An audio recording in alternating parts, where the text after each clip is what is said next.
Good afternoon, everyone. Thank you for joining us.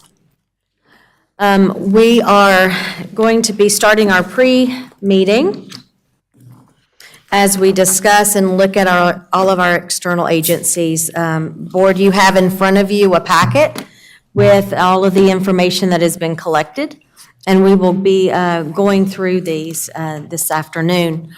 We are going to start with the Hugh Torrance House and Store.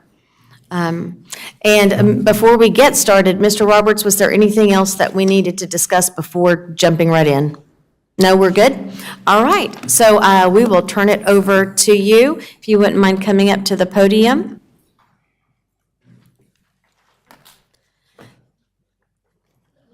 Sure. I'm Bill Russell, president of the Hugh Torrance House and Store. I have Linda Dalton, who is the chairman of Mecklenburg Historical Society, or Association, Association, and Abigail Jennings. And I have talked about for years, what if we were able to one day bring Cedar Grove, put it with the with the Hugh Torrance House and Store, and maybe even involve the county. And I'm so excited it's what if time. We've finally been able to do that. Abigail stepped in a couple of years ago, bought Cedar Grove, has packaged the two organizations together. Commissioner Munger, I think it was 2 years ago, I think right sort of in the middle of COVID, I suppose, and you came out and you said, you guys are open first and third Sundays, 3 hours, might have a dozen, maybe a couple dozen people in a month, 60 people in a season. I'm just doing the math here, Bill. It doesn't really work very well. And then, why don't you have the store open? And I said, well, you can't open a store. I mean, you don't have any parking and can't really do that. And we have been able to do that. Now those numbers that we were talking about, they might have 60 on a given weekend, and with all the events they're bringing to the area, the store is now open. We're selling stuff, whether it's honey or soap or things. It's just, it's night and day from what we were doing 2 years ago. And what I'd like to do is I'd like to recognize Abigail Jennings and just talk about some of the events that she and the board are bringing to the area that is really bringing a real energy, vitality to the store. Abigail? Thank you, Bill, and thank you all for having us here today. So when I got involved with Cedar Grove and began thinking of what could the next chapter be for this incredible house in Huntersville, the thought was it needs to get open to the community. And then the more I learned about it and the connection with the Hugh Torrance House and Store, things just started falling into place. And we wanted to do this in a way that's very different in other historic sites by creating a new mission. And this mission has evolved into what we're calling HEARTS. And it stands for history, ecology, the arts, reunion, the trails, and the store. And each piece of that for each HEARTS event, which we are trying to have one per month in 2022, if all goes well, we've had 2 so far, has an aspect of each of those elements. And so we are looking to be doing some bridge building with our communities, specifically with our historic African American communities, made some great strides there, and we're looking forward to more of that. The R of HEARTS is the reunion piece, and that is an aspect that is very important to this project. For all of our true locals to this area whose roots run very deep, we want to invite them to be a part of this, to help people connect, because what Huntersville looked like several hundred years ago, obviously, is very different than today. And so for those of us whose families came to the area in the 1700s, or 1800s, 1900s, or 20th century, this site has got a place for them. So far in February, our first launch event for HEARTS, we felt February was the right time to launch HEARTS. We focused on the connection to George Moses Horton, who was the first published African American of the South. Mr. Horton was an enslaved person in Chatham County near Chapel Hill, but he had a gift of writing and poetry, and so students would actually hire him to write poems for their sweethearts.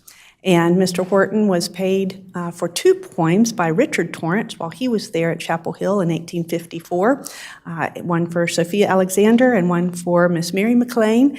Neither one of them decided to go with Mr. Torrance, but we do have those poems in archive, and it was able to be the seed for an incredible program. We had some amazing music. We were able to share this story, and we had about 75 at our first event.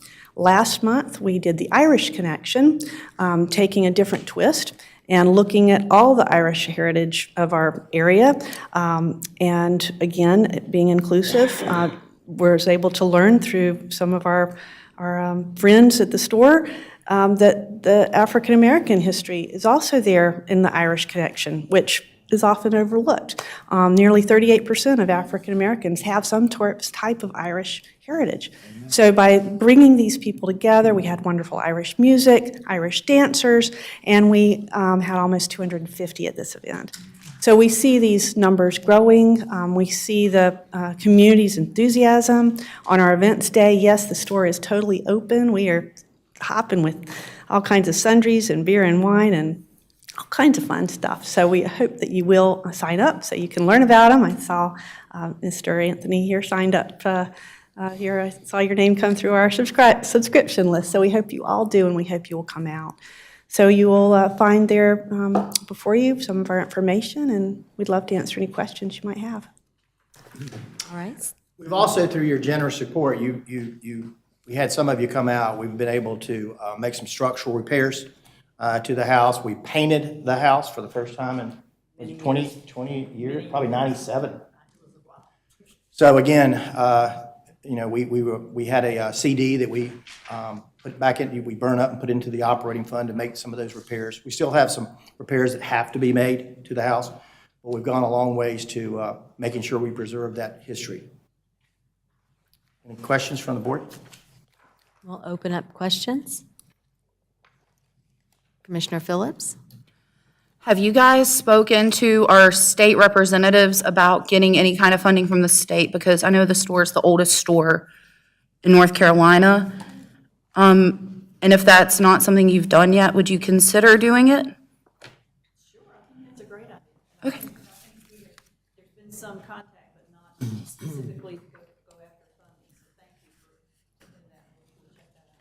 Okay, and well, and, you know, supportive services sitting up here, if you need us to help, I volunteer to help you guys with that if you need it. But I appreciate this very, very much. Anyone else? Commissioner, No, go ahead. Commissioner Barty. Really, thank you for that presentation. I believe it's very important that we maintain our history. When I say our history, I mean all-inclusive ethnic groups that lived here in Huntersville. The reason and the purpose is to let the young people know, and some of our old people know, the connection. And when you mention the Irish connection, if you're not aware, though, Louisiana, New Orleans was a big import for Irish immigrants and indentured slave servants that came in with the slave trade also. So there is that connect, and the Irish were persecuted in New Orleans and Louisiana. But I love this project, and I'm all for it. Thank you for that presentation. Commissioner Kidwell. Thank you. In your performance measurement and the service outputs, I noticed in FY '22, there's an asterisk by actual, but there's no explanation. Is that just year-to-date? Your target's 350 for Sunday tours, you're at 92. I just want to confirm.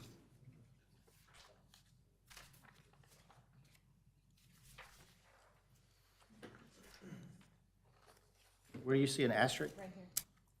Under the FY '22 column, under outputs. Can I see? Yeah.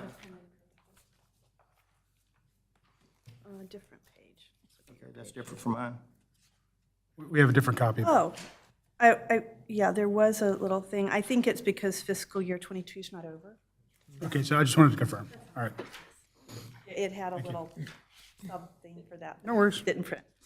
All right. Well, thank you all for coming in and giving your, oh, I'm sorry. I apologize. Did not see him there. Commissioner Munger. Yeah, just leafing through this as we go through. My apologies for not reading beforehand, but just looking at your, I'll refer to the service/program budget. Your fiscal year '23 is quite a jump from your fiscal year '22, which I'm very happy about. But just if you could give me some of the idea, like, looks like event sponsors jumps from 1,500 to 10,000 memberships, jump from 500 to 5,000. Store proceeds jump from 500 to 5,000. That one's kind of obvious, but if you could give us some background on those jumps. Sure, happy to. So as I mentioned, we just started our first event in February. So a lot of these calculations are based on, we try to be very conservative, so I do believe that we'll actually exceed those numbers for 2023, but those are based on just on real people coming in and what they were buying and doing and seeing that growth at our March event and expecting that growth. Actually, I think the projections aren't even with new growth. I think they were just for what we did at March and then looking at that throughout the year. Okay, and last year we I don't know what the right term is, we appropriated $12,000. This year you're looking for $15,000. Is there something specific you have in mind for that $15,000? It is covered in here of what that will Sorry. go towards, but it is just to offset some of our programming cost. I didn't mention, but these programs are 100% free to the community, so we are not charging admittance fee or any ticketing. So this is to help us with our programming cost as well as the ongoing needs of the store. So it is to help close the gap for what we have in mind at the store. Thank you. Thank you. I'd like to thank you all for what you're doing in preserving our history there with Cedar Grove and Hugh Torrance House and Store. And thank you for coming and doing the presentation today. I'm sure that the board may have more questions in the future, and I will just encourage them to reach out to you directly and get those questions answered. Thank you. Have a great evening. So, board, we are going to go back, and we will I'm going to start at the beginning of your line items, and I would like to ask Ada Jenkins to come right on up. Mr. Rice, how are you doing this evening? Pretty good. How you doing? Good, thank you. Thank you for joining us. For having me. I was just joking with Sarah that I'm used to going last because of my last name, and so I was expecting to go first. You called Tori. I was like, oh, well, okay, all right, we're gonna do something different. Thanks for having me. Thanks for being here. Thank you for your support. Harold Rice, Chief Cook and Bottle Washer at the Ada Jenkins Center. I'm building on what past Mayor Annarella and Stacy wanted me to do last year when I first was hired, and we had lunch about bringing some of the services to Huntersville. We're building on that. Last year, we bought the VITA program, Volunteer Income Tax Assistance Program, to Huntersville, and thank you for your in-kind donation. This year, we're at the Arts and Council building, and we'll probably serve a little over 100 residents there with the tax piece. And so that's a savings of nearly $18,000 just in not paying tax preparation fees. Also, we have partnered with Caterpillar's ministry on place-based social work, basically. And so we have a social worker in Huntington Green, and thank you for those that attended the community event that we had together in Huntington Green to support that community. And so we have a bilingual social worker, place-based, co-locating in Caterpillar's ministry shop to support those families with social work services. And what we want to do also is expand our LearnWorks program as well. Right now, we have 19 students from Huntersville coming up to Davidson for services for after school.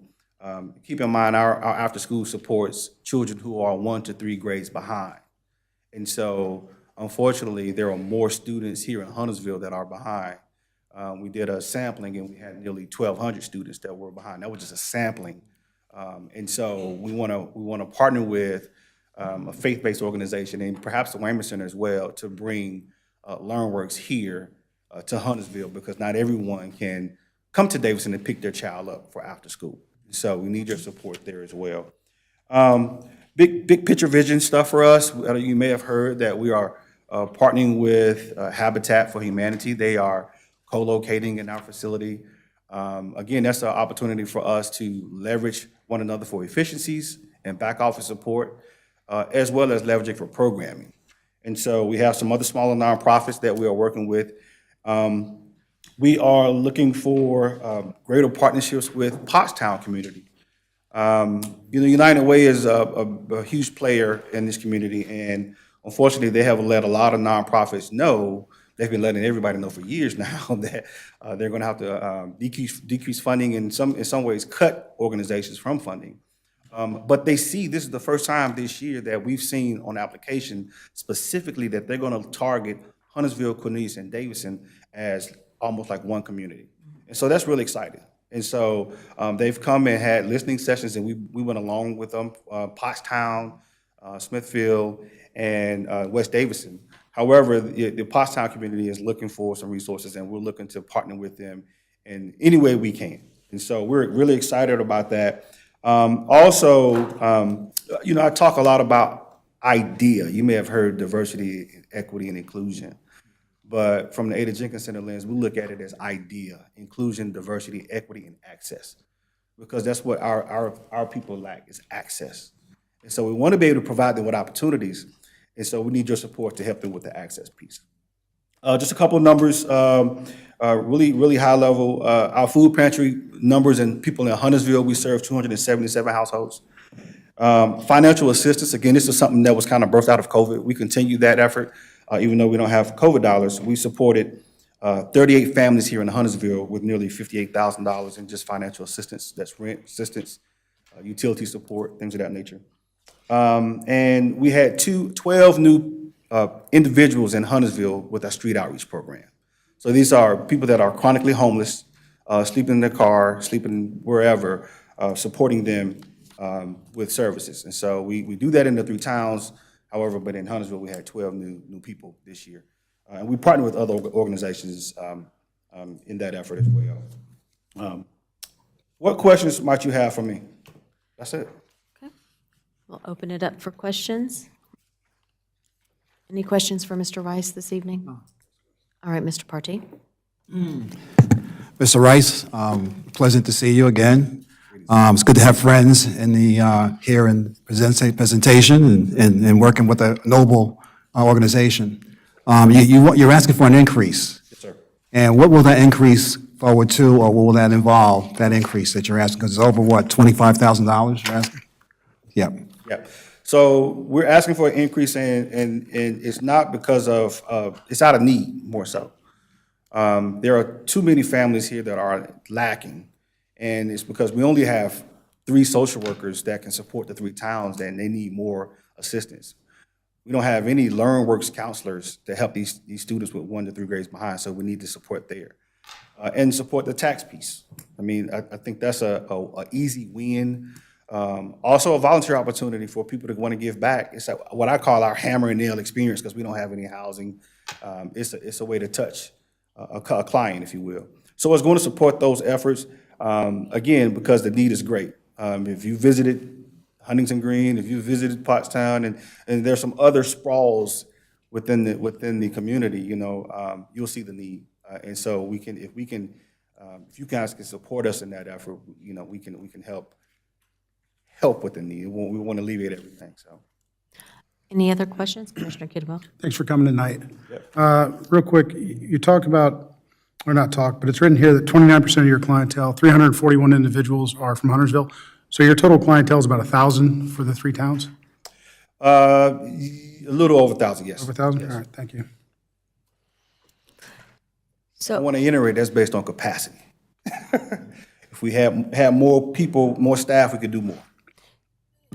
I know you spoke a little bit about caseworkers in Huntington Green, having a caseworker there. Is the idea would be to have a caseworker over in the Pottstown community as well? Multiple. Multiple. And keep in mind, average caseload should be no more than 25, 30 at the max.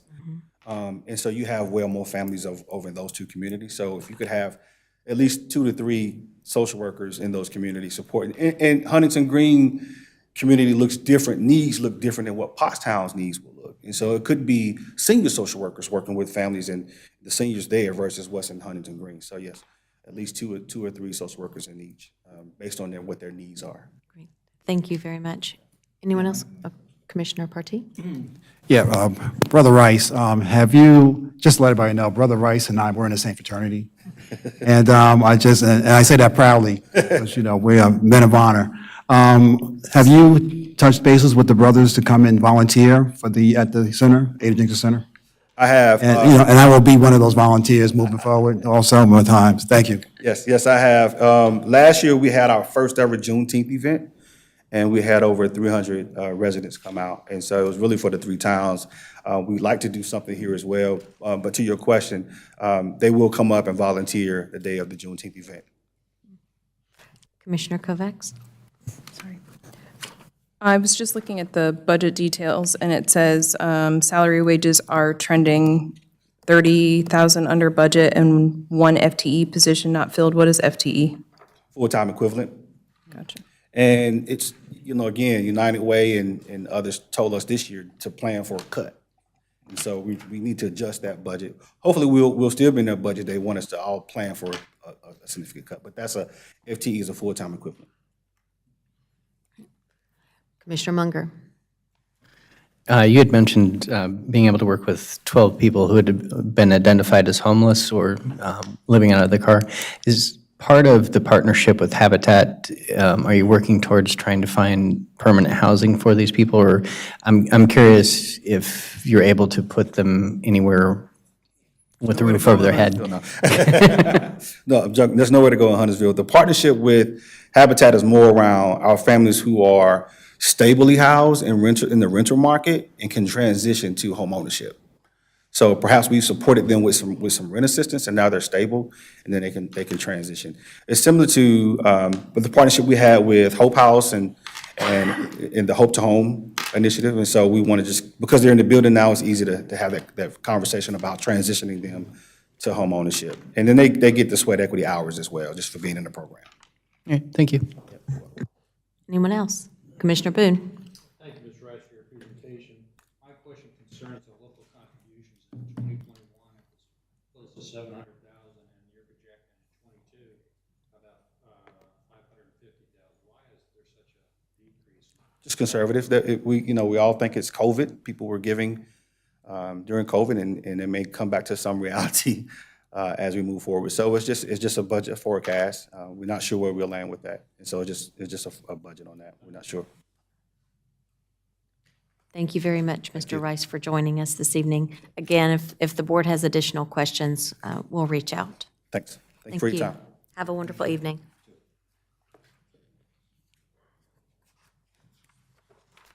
Angels and Sparrows is up next.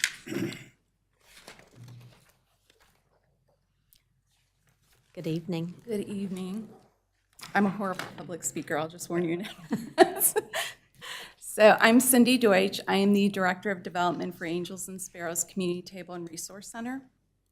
Angels and Sparrows began as a neighborhood soup kitchen and has evolved into a multicultural gathering place where local families receive nutritious food with dignity, a sense of community that leads to belonging, and a path to hope. We know that when a family is food insecure, they often face challenges in other areas of their lives. If we want to change the trajectory of a family experiencing chronic food insecurity, we must look deeper. Angels and Sparrows' Pathway program is a two-generation approach being offered to low-income children and parents from the same household that combines parent and child interventions to interrupt the cycle of poverty and help families achieve upward mobility. Research shows addressing the needs of both the parent and the child at the same time can create lasting impact. The families we serve are facing more than just hunger. They struggle to earn a livable wage and grapple daily with the lack of affordable housing in North Mecklenburg County. The pandemic exacerbated their precarious financial position, and rapid inflation is ensuring these families will never catch up. According to the Center on Budget and Policy Priorities, in North Carolina, 13% of families reported that children in their household did not have enough to eat because they can't afford to purchase more food. For families of color, that number is closer to 17% who lack sufficient food. 17% of households have not caught up on rent since the beginning of the pandemic. 29% of households reported having trouble covering the same usual expenses they're used to covering. Here's what we also know. Children from low-income families often enter kindergarten 12 to 14 months behind their peers in pre-reading and language skills. 75% of students who don't read on grade level by the end of third grade never catch up. These students are 4 times more likely to drop out of school. Conversely, 96% of students who read on grade level by the end of third grade will graduate from high school.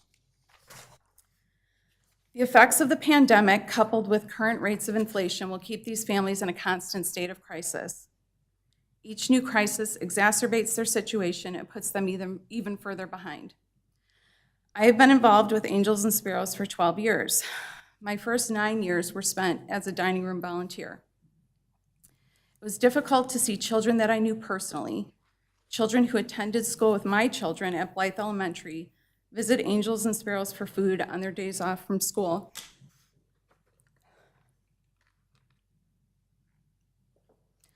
Today, as I see a third generation of children from these same families being carried into Angels and Sparrows in their infant car seats, I stand before you to say, we must do more. If we as a community do not intervene to address the root causes of food insecurity, sorry, I'm a little too close to our mission. Okay. If we as a community do not intervene to address the root causes of food insecurity, local families will remain food insecure for generations to come. Since opening our doors in 2008, Angels and Sparrows has provided over 1.2 million meals to food insecure families in the local community. This year alone, we have provided a cumulative total of 50,000 units of services through our meals, grocery marketplace, food delivery, grocery boxes, emergency rent utility assistance, ESL classes, child tutoring, referrals to other agencies, and distribution of COVID at-home tests and N95 masks.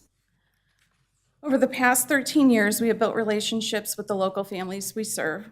We know them by name, and we know what their struggles are.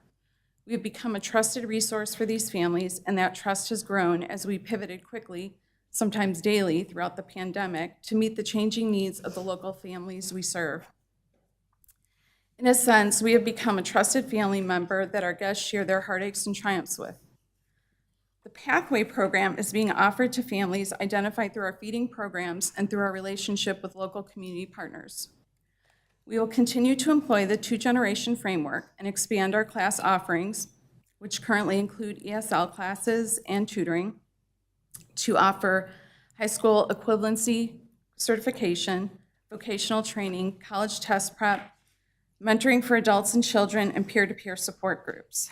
In collaboration with other local community partners, we will surround these families, who we know by name, with the resources they need to overcome potential obstacles and ensure a brighter future. Our Pathway program's two-generation approach empowers local families to embrace the dreams they have for themselves through education for both the parents and the children simultaneously, while providing the supports necessary to allow them to tackle obstacles that have hindered them in the past.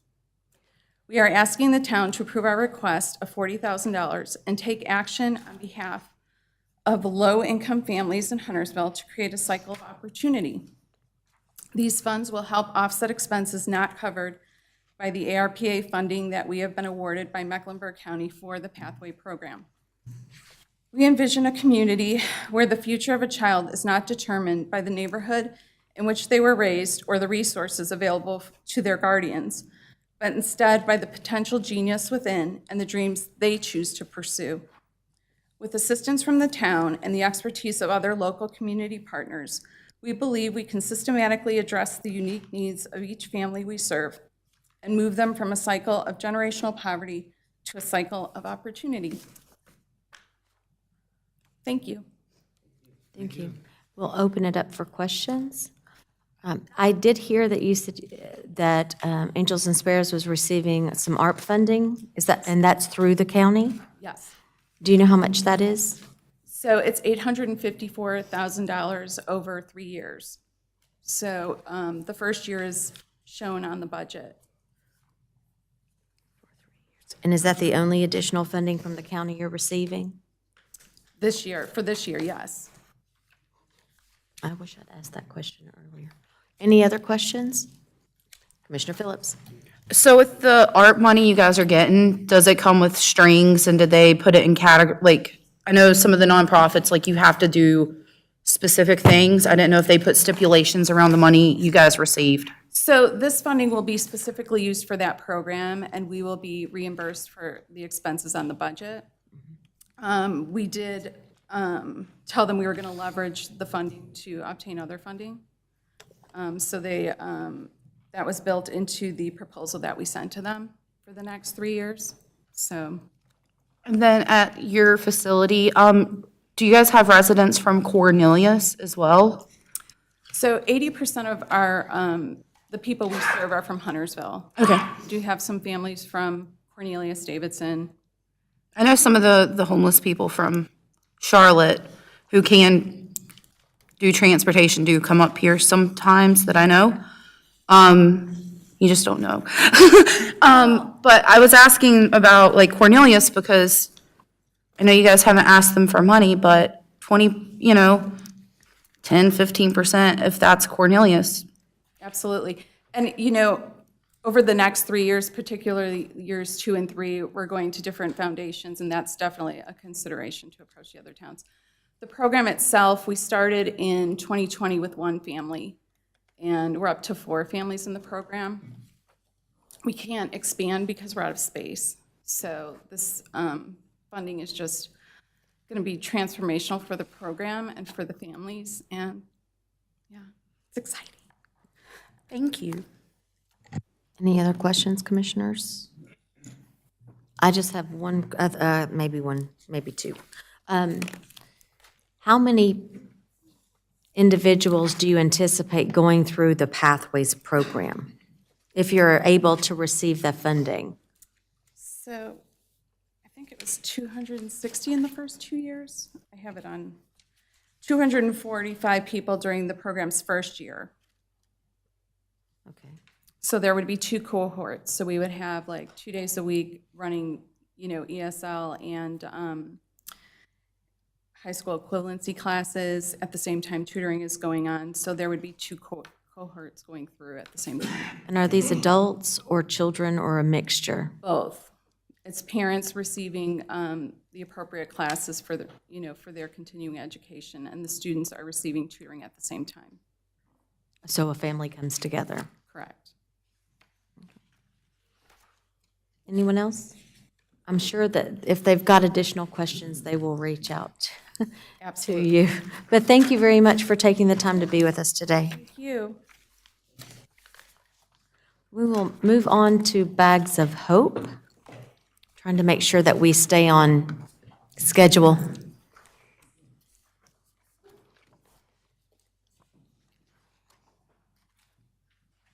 Good afternoon. I am Ashley Knightish. I'm the president of the Board of Directors for Bags of Hope, and I'm joined today by Nicole Feeler, who is our program coordinator. We want to thank you for taking time this afternoon to let us present and share a little bit more about Bags of Hope, who we are, and what we do. For those of you not familiar with us, we provide weekend bags of food to food insecure students. We are serving currently about 500 students each and every weekend of the school year in 26 schools. We are heavily concentrated in the Lake Norman area, but we do have some outlying schools in East Charlotte and in West Charlotte. To break that down for you a little bit more, we are serving elementary, middle, and high schools, and specifically 13 schools in total in the town of Huntersville alone. We do serve every CMS school in Huntersville, and we are also providing weekend bags for Bonnie Cone Classical Academy. We do what we do because North Carolina ranks 10th in the nation for households experiencing food insecurity. Even more sadly, 1 in 6 students in Charlotte-Mecklenburg faces this problem each and every day. Our goal is to have students well-rested and well-fed to return to schools on Monday morning and be ready to learn. Studies have shown that students who are food insecure are losing about 2 days of instruction time because their brains aren't ready to process and retain information learned. So our bags are filled with food that in theory takes them from Friday afternoon when they leave school until they return Monday morning. So our bags include 3 dinners, 2 lunches, 2 breakfasts, 2 servings of vegetables, 2 to 3 servings of fruit, and 5 snacks. Bags of Hope started as a nonprofit in 2017. However, we have been providing food in schools since 2012. Davidson Methodist Church began a backpack ministry in 2012. Journey Church in Huntersville began theirs in 2013, and Mosaic Church began theirs in 2016. In 2017, we got together and decided to form the actual nonprofit and to combine all of our programs. We work directly with the schools. We work directly with school counselors and social workers. They are tasked with identifying students and families who are in need. We are very concerned about our students being able to maintain their dignity, and so nothing that goes home with them has Bags of Hope on it. We don't want them to be singled out by their fellow peers and friends at school. We just want them to be fed.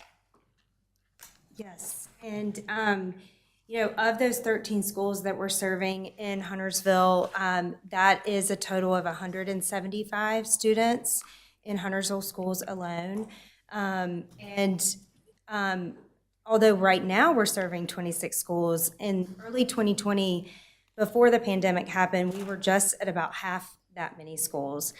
So we definitely saw enormous growth for obvious reasons with kids at home and in greater need, and having schools reach out to us, can we please get your services for our kids? So all of that growth kind of led to a couple big milestones for Bags of Hope last year in 2021.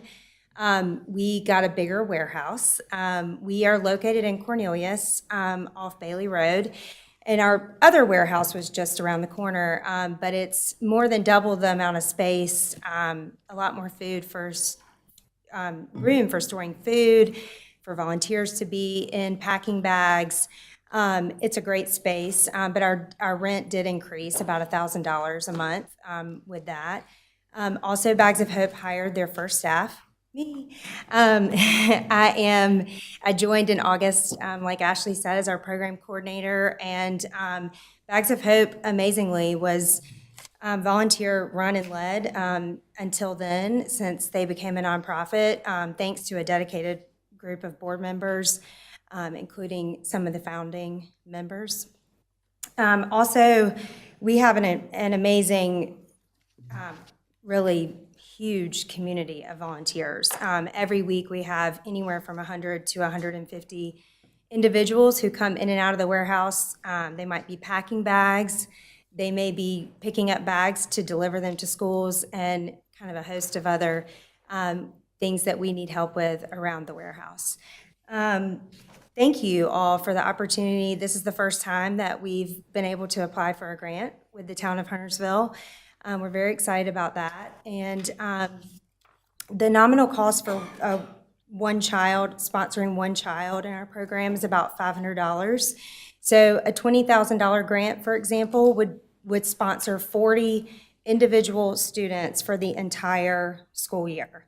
That is the equivalent of 10,640 meals, 19,760 snack, fruit, vegetable items, and drinks, and it represents just over 12,000 pounds of food. Support from the town of Huntersville alone could help eliminate food insecurity for 40 individual students. So we'd love to partner with you all. It would be a meaningful partnership, especially since 50% of the schools we're serving are right here in our town. Any questions? Commissioner Phillips? In the budget details you guys gave us, it says other municipality funding. I was wondering who else is assisting? The town of Davidson, yes. So we got right around $12,000 from them this year, the last 2 years.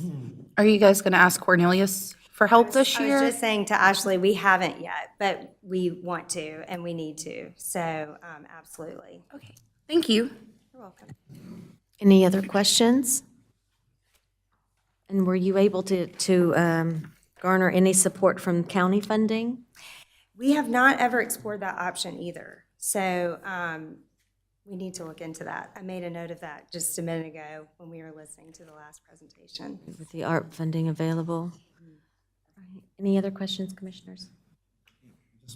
Commissioner Partee? Yeah, what is the ethnic breakdown of the students that you have?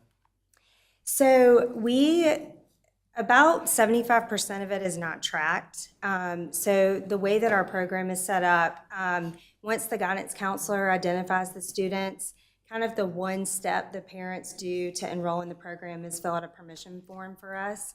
But we don't require a lot of paperwork or get a ton of information. The last few years, though, we have sent out a survey at the end of the year to get feedback from families, hoping to get some information. And I would say out of that 25%, I think it's about 13% that was Hispanic, about 4% that was African American, and then a few other ones in there as well. But unfortunately, a lot of it isn't tracked for us. Any other? Oh, Commissioner Boone? Thank you. You might not be aware of this, but the Lake Norman Chamber of Commerce has a quarterly nonprofit get-together, and I think it's a great idea, place to exchange ideas and get problem solving. It might be something you might want to look into. I belong to a couple nonprofits, and we found it very useful. Okay. And you could get Bill Russell, he'd be your contact person. Okay, thank you. Anyone else? Thank you so much, ladies, for coming this evening. Thank you.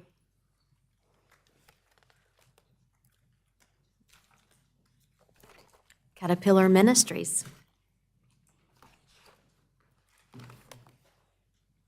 Ms. Fortner, I have to tell you, Saturday was wonderful. I know. Thank you for partnering with Ada Jenkins and making that happen. Yes, it was. And thank you for your attendance. Thank you for the commissioners that were in attendance. Thank you to Mr. Roberts for being there.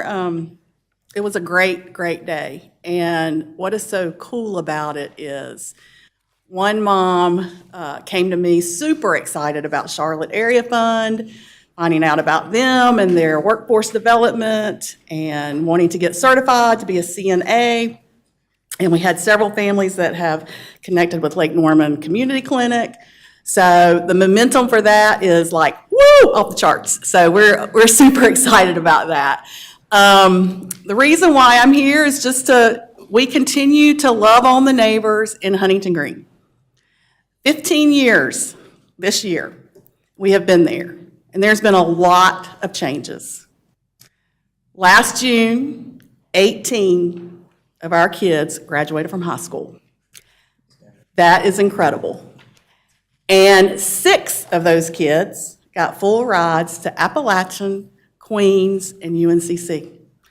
Our first mentee from our MyPath program is graduating from Davidson in May with a full ride from Davidson for the whole 4 years.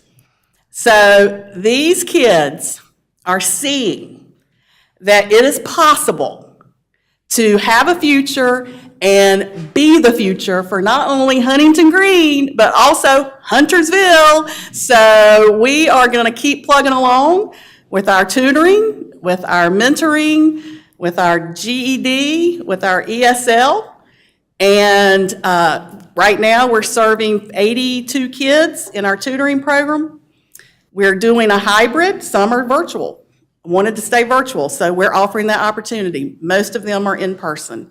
Our ESL just cranked back up. We've got 10 ladies that are coming 3 days a week for ESL right now, 2 hours a day. And we are just going to keep doing those things that we need to do to help our families become thriving and nourishing families to not only their families, but Huntington Green and Huntersville and this entire world. And that's basically it in a nutshell. Any questions? Commissioner Munger? Not so much a question. I love your enthusiasm. I love what you're doing. The success should be applauded. You're doing a fantastic job, and thank you so much. Well, we could not do what we do without this community. Your support with the neighbors, the people in the Lake Norman area, they are fantastic to us. They volunteer with us, they give them their time, their money, and it's just amazing the generosity that's in this community. Amazing. It's overwhelming, actually. Commissioner Boone? Thank you. This is to Caterpillar Ministries and Angels and Sparrows, that the Old Huntersville Historic Society is planning on having 2 non-perishable food drives again this year. And both of your organizations will be a beneficiary to that effort. So I just wanted to give you a heads up on that. Thank you, Dan. I was looking over the budget details. Are you going to be able to access federal or county funding or ARPA funding?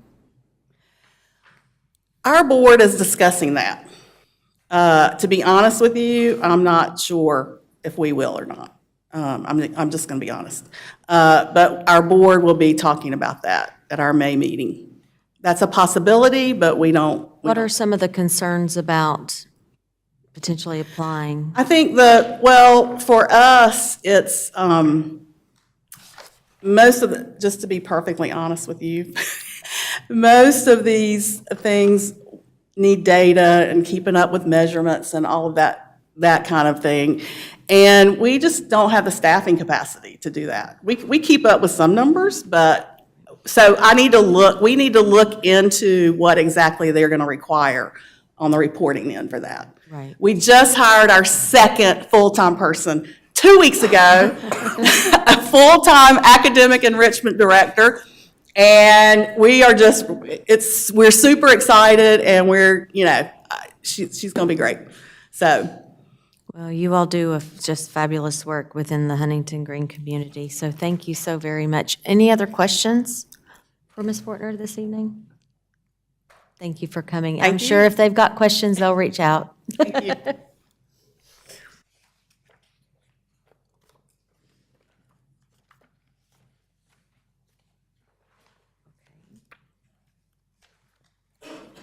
See who's next. Hope House is next on our list. Ms. O'Handley, how are you doing this evening? Thank you for having me. I'm Debbie O'Hanley, Executive Director of the Hope House that's located here in Huntersville. Hope, what does that mean? It's a gift that's invisible, but yet can be seen. Somewhere in our community tonight in Huntersville, someone will become homeless. The cause of their homelessness might be the loss of a job, a domestic fight, a medical diagnosis, or the loss of a financial partner. These days, it could very well be caused by a foreclosure, increase in rent, or an eviction. But whatever the case, a family will unexpectedly be out on the street. For a short while, they will live with a friend or a relative, but at some point, they'll be asked to leave. If they own a car, they'll sleep in it and hope and pray that they can keep it running. Some might build a tent near Birkdale, and some might live in a garage a few blocks from here. And thank you for that referral, Cindy. 10 years ago, Dr. Lebeth Lindquist had a dream to make hope visible by helping homeless women and women with children receive the support they needed to avoid the perils of living homeless. Dr. Lindquist, a Huntersville native and resident, knew that in order to build a successful safety net for this vulnerable population, she would need the help of her community. Hope became visible when Dr. Lindquist purchased the Hope House and invited families to rebuild their lives in a safe and supportive environment. Our supportive housing program asks that people participate in their transformation and begin to tackle the small and big obstacles that propel them into despair. Mecklenburg County has seen a 43% increase in homelessness since June of 2020.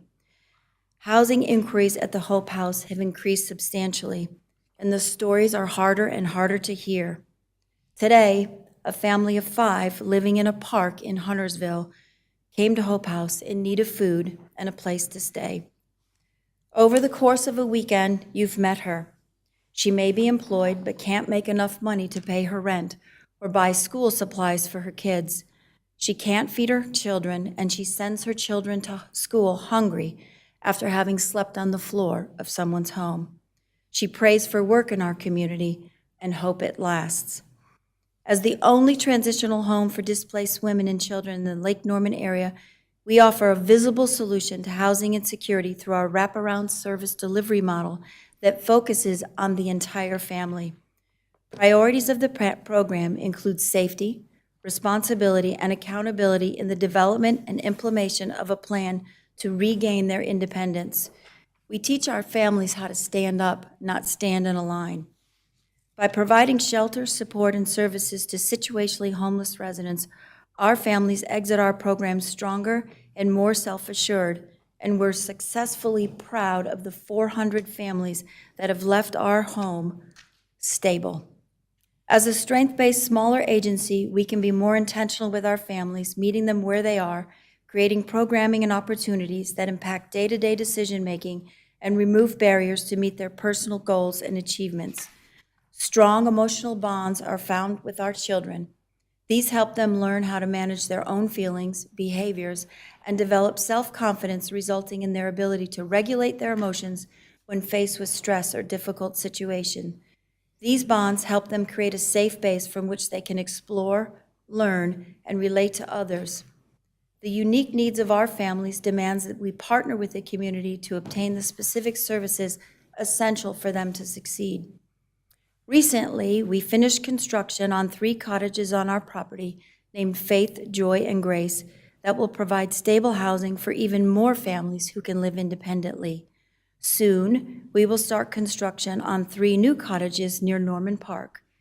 The Courage and Kindness Cottage and Journey Cottage will provide more opportunities for more families. Last Friday, we purchased another lot in the Norman Park area, and another build will provide another family with visible hope. We are solving complicated issues with our families, one family at a time, with a proven delivery model of success. Hope to Home is tearing down walls, removing barriers families face, and opening doors that provide a stable future for them and their children. Our services are provided using current resources, staff, and programming to eliminate barriers. It eliminates duplication of services and allows us to be good stewards of our finances. And we are not providing those services under one roof. We're providing it under one community. Hope to Home is the key in providing building blocks of stability of housing solutions.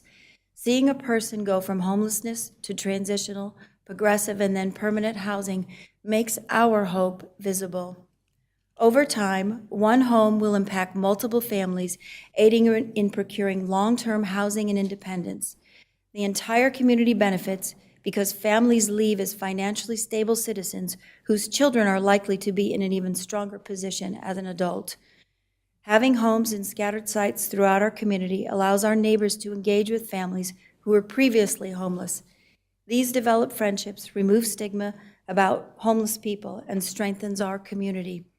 The Town of Huntersville funds will have a long-term impact on the entire family. Together, we can give hope, inspire change, and create a community where everyone, including our neighbors in need, can thrive, making hope visible in our Huntersville community. Thank you very much. Open it up for questions. Commissioner Phillips? I don't have a question so much as a comment. So, in Connect Mac with Kindness, Roof Above, Hope House. Those are the two I hear the most when people are making suggestions. Considering that's a group, like almost 4,000 people, and you guys are becoming synonymous with helping women that are homeless, I think that is incredible. I now personally know people who have been through the program. I think what you guys do should be a national model. And I don't think the others understand either. Like, when I say we have homeless people in Huntersville, it's not a joke. It sucks, it's tough, and you guys are very gracious because I know my hands are tied or there are other situations going on. Even if you guys can't house people, you give them so many resources to contact, and that to me means so much because so many people say, not my wheelhouse, not my problem, and they hang up the phone, and I know people that's happened to. So what you guys do, I mean, I named chickens after you guys for a reason. I did. But I also think what people don't realize, with the funding increases that are happening, homelessness is just, that's my heart, my soul. People don't realize during COVID, hotel rooms went down really cheap. So you could drive for Uber Eats or go work at McDonald's and pay your bill for the night. And so many people can't do that anymore. Our hotel rates, I know you guys have people come your way where they can't do that anymore. So, I know that might be something people will ask about, the increase in funding, but those are just practical things that happen. And you guys are carrying more of a burden than you are required to carry. And I just wanted all that on the record because I appreciate you so very, very much. Thank you, Commissioner Phillips. That means a great deal to us to have you as a partner in this battle. We've seen the effects of COVID that have impacted everyone, including us personally. Always before, I tried to sell the idea of what living in transition looked like with that fear and anxiety. And now I think each one of us has our own hope story to relay about what that felt like for the last 2 years, to live with that fear and anxiety and live in transition. And so now we can really relate to what those families have gone through. And I appreciate your support and comments because we are in a battle, for sure. Any other questions? I do have a couple. I noticed that looking at the program budget, the United Way funding looks like it's going away. Is that So accurate? United Way was only a COVID funding. It was the one time that we were allowed to apply for funds and we received them that impacted COVID. I see. And have you reached out to the county for additional funding from the county? So we have, with ARP funds, this is like Las Vegas, everything that stays here, stays here. In order to use those funds to build more housing, we would have to have had an environmental review that would have taken over a year. And right now, in the Norman Park area, we're partnering with Habitat to share the review, and we have found an endangered flower and an endangered long-eared bat that would prevent us from building on those properties with federal funds. So if we use private funds or municipal funds, we can do it quicker. Interesting, It is interesting. interesting. So we did, instead of apply for the Mecklenburg County ARP funds, we applied for City of Charlotte home ARP funds. And we have heard through the grapevine that we did receive some funding from that. We just don't know yet. Understood. Thank you. And thank you for continuing to look for ways to fund such an important We're program. going to build them wherever we can, one family at a time. Anyone else? All right. Thank you so very much for you. coming this evening. Thank you. We will move on to Carolina Raptor. I'm like, wait a minute, we've already done that. Carolina Raptor. She was so great, though. If she wants to come up and do my part, I love your energy. My name is Chris Cole. I'm the Senior Director of Advancement at Carolina Raptor Center, and you may have been expecting a guy about my height with a beard to come out here and talk to you. Unfortunately, he could not make it. I'm talking, of course, about my boss and longtime Executive Director, Jim Warren, who is retiring this summer, which bums everybody out. But the Raptor Center has never been in better shape.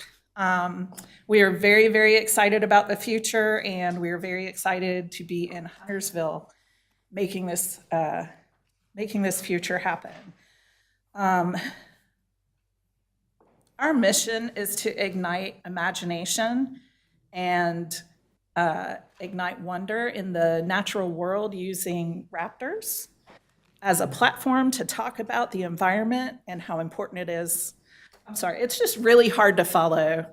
I used to work in health and human services, and so my heart really goes out to all the wonderful nonprofits that are doing such great work in this environment. And I promise you, the Raptor Center also does great and important work. It may not be housing homeless folks or feeding the hungry, but we do take care of a very important obligation to all of us, and that is the environment. We are educating the public on environmental factors every single day, and using birds to do that. So we built the Quest building out at Latta Nature Preserve, and now we are faced with building the Raptor Trail, which will happen behind the Quest building.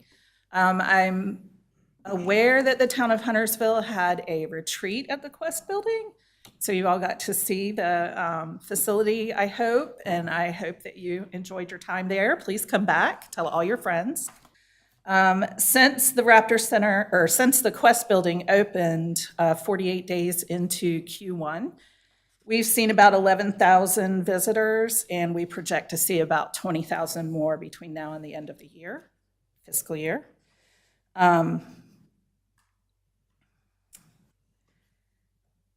We have the town of Huntersville, the money that town of Huntersville gave us in our inaugural year last year, helped to underwrite about 24 different programs that we've had at the Quest building, including in March, just this past March, on March 12th, we had a Harriet Tubman Day symposium that had 72 people attend and learn all about how this American hero used her skills as a naturalist to help free slaves through the Underground Railroad.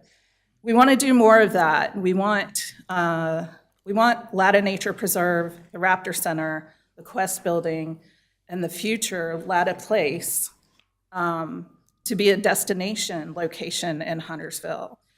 You may or may not know that the Raptor Center is internationally known as a leader in avian rehabilitation. We see about 1,000 birds a year, wild birds.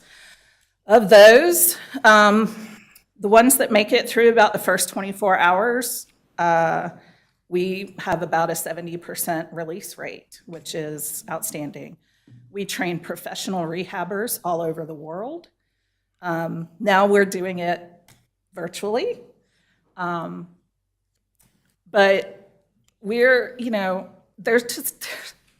don't have, 5 minutes is not enough time for me to tell you everything that's going on at the Raptor Center.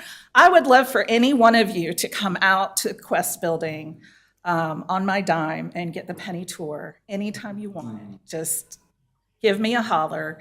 I came on board of the Raptor Center just about 3 years ago, right about the time I was hitting my stride, COVID hit, and everything has been bonkers ever since. And now with Jim's retiring, everything is crazy, but I still believe in the vision of this board of directors.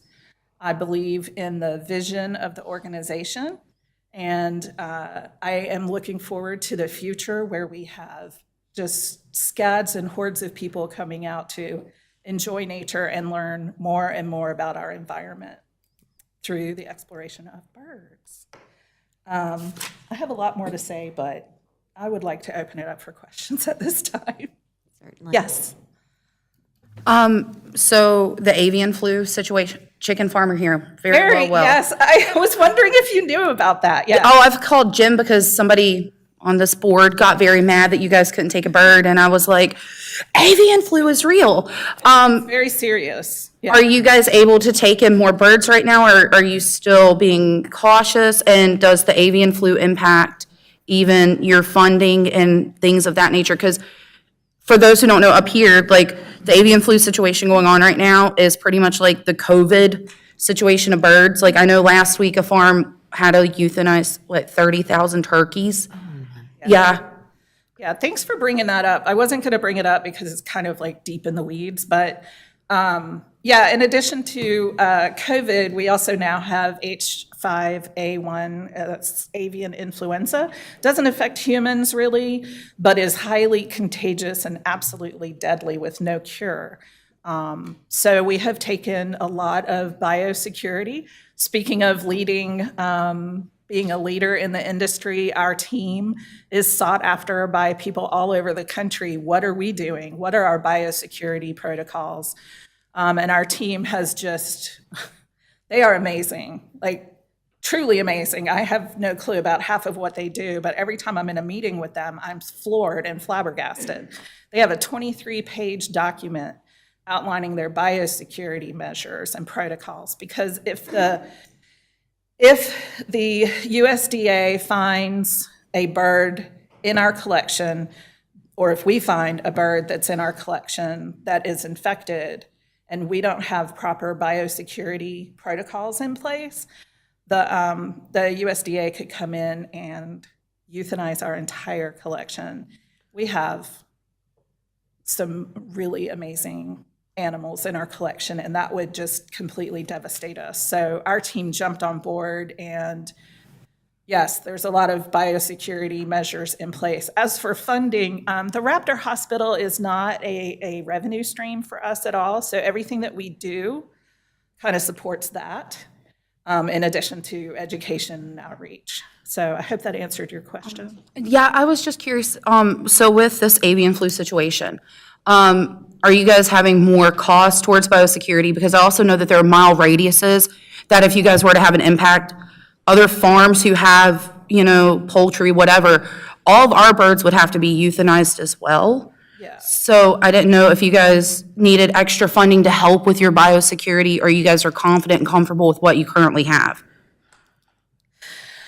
That's a great question. We have spent quite a bit of money on biosecurity protocols, and we've just sort of absorbed that into our budget. It was not reflected in the budget that I put forth to the board, but I will be searching for funding to help cover some of and offset some of those costs that we've incurred. Commissioner Kovacs. Because she mentioned I was the crazy one with a hawk one day. Oh, I'm sorry, I didn't quite answer your question about are we accepting wild birds right now? Is that yes, I didn't cover that, I apologize. Right now, my understanding from the team is that the infection point, we're kind of at the apex of it right now. So we're keeping very close eye on all the numbers, and we're hoping as it starts to come down, maybe in about another month, we can open up and start accepting birds again.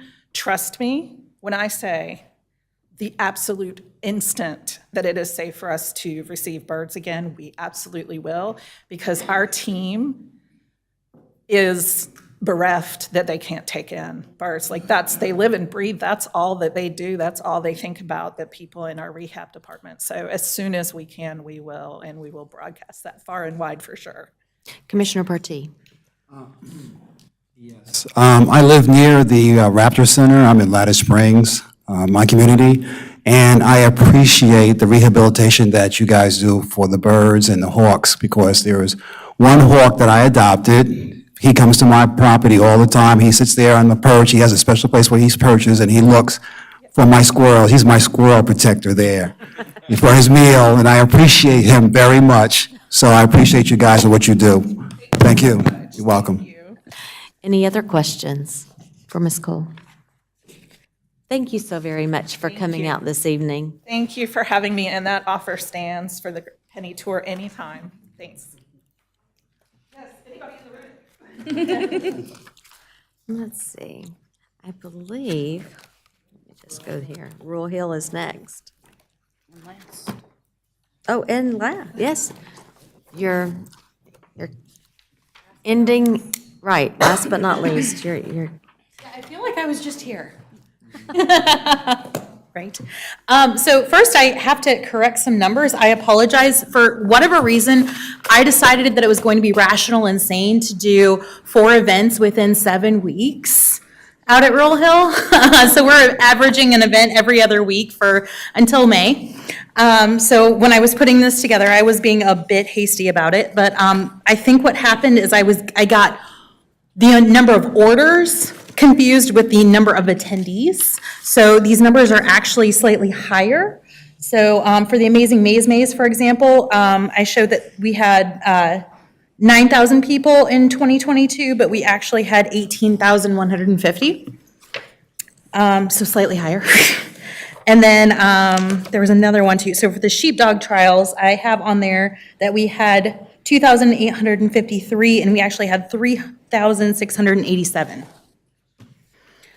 So we actually did meet all of our target goals, and we have set even loftier goals for next year now that COVID is starting to subside.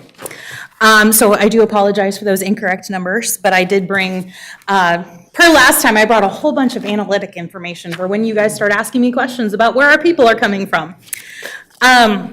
So one of the things that has changed at Rural Hill over the past year is we do receive funding from Mecklenburg County. It's not a lot, it's only slightly more than we receive from the town of Huntersville. But as part of that funding, we've always had to sign a performance agreement with them. But that performance agreement has become stricter and stricter. It is now, our performance agreement says that we've always had to get permission for our events. But it's been permission, but now it specifically says in there that we have to get extra permission if that event is not specifically Scottish, since that is, our mission is Scottish history. So, and they actually have started declining events that they do not feel. Part of it is because we are a nature preserve, and so they feel like if we're going to use the nature preserve to do something that they don't find specifically permissible in a nature preserve, that they want it to be very, very directly related to our mission. Also, on top of that, they have thrown more of the burden of the historic buildings that are on the property on us. So they are no longer doing any maintenance or care on the farmhouse, which they have been for the past 20 years. So they're putting more burden on us, and they're taking stuff away from us. So that's one of the reasons why this funding from Huntersville is necessary, because we feel like Huntersville really understands the importance of having a site like Rural Hill right here. Because we do provide a ton of community experiences. Just a week ago, we had a brunch food truck rally. And we decided to do that because back before the pandemic, we were doing like Friday night food truck rallies, and we were realizing that we're competing with like 11 other food truck rallies at the time. So we wanted to find something slightly different to do to give the community a chance to come together at a time that I'd never heard of a brunch food truck rally before, so giving opportunity for some food trucks to make some revenue, and some people to come out and have some fresh air and sunshine after church or that sort of thing. So that was one of our events. This weekend is the Loch Norman Highland Games. So that one,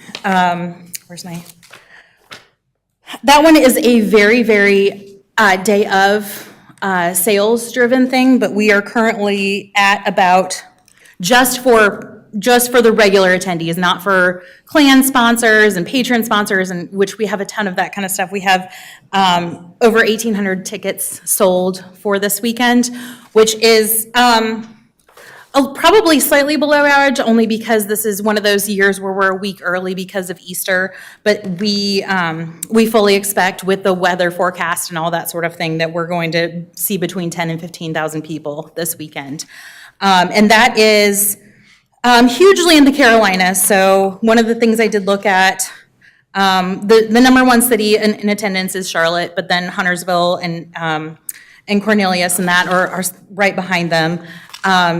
And the vast majority are North and South Carolina, but we have plenty of people coming from Canada. We have people coming from all over the Southeast. We have people coming from California. We have people coming, actually there's someone who bought tickets from Quintana Roo, Mexico. So we never know who exactly we're gonna see there, but it is a lot of people.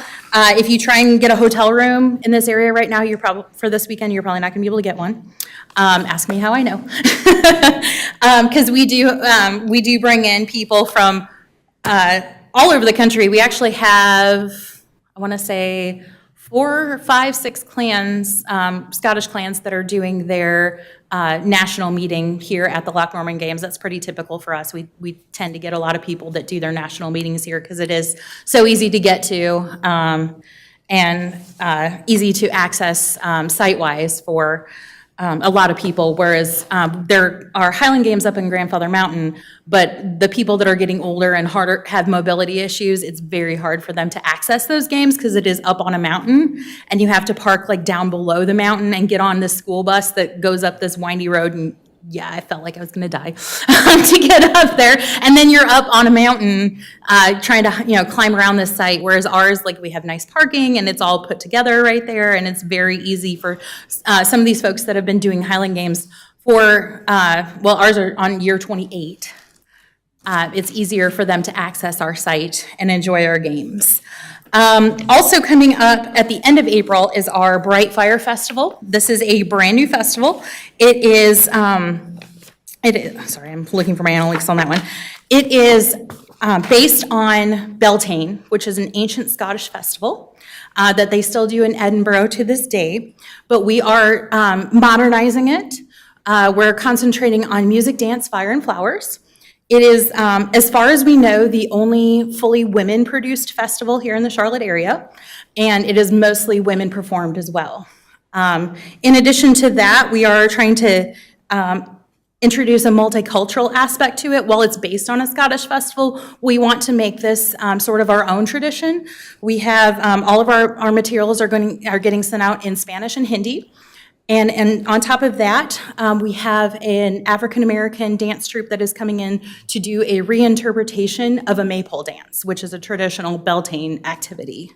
So we are working to take a Scottish tradition and make it more accessible to people of different ethnic backgrounds. And then the weekend after that, we have our Brewers and Music Festival. That is mainly bluegrass, and then we bring in about 40 to 50 North Carolina breweries. And it's a very sort of, a lot of our brewers, I'll do this when I go take a brewery tour, I'll kind of ask them, like, so what's your favorite festival? And most of them don't recognize me per se. And they're like, oh yeah, we love the Brewers and Music Festival. So it's one of those that, like, even the brewers themselves will say it's one of their favorite festivals to do. And it's, we get people from all over the country for that one as well. That one, North and South Carolina, once again, are like our biggest attendees, but Georgia, Tennessee, Virginia, West Virginia, New York, DC, Pennsylvania, Minnesota, those are all kind of in our top, like, we get enough people coming from those states to track. And we have camping available, but then, once again, they also use hotel rooms and local restaurants and stuff like that. So we are trying our part to bring back the hospitality industry, because we were all of us that do events, any sort of hospitality, hotels, restaurants, and all that, we were hit very hard by COVID. So that's one of the reasons we felt it important to come back strong to help support those industries.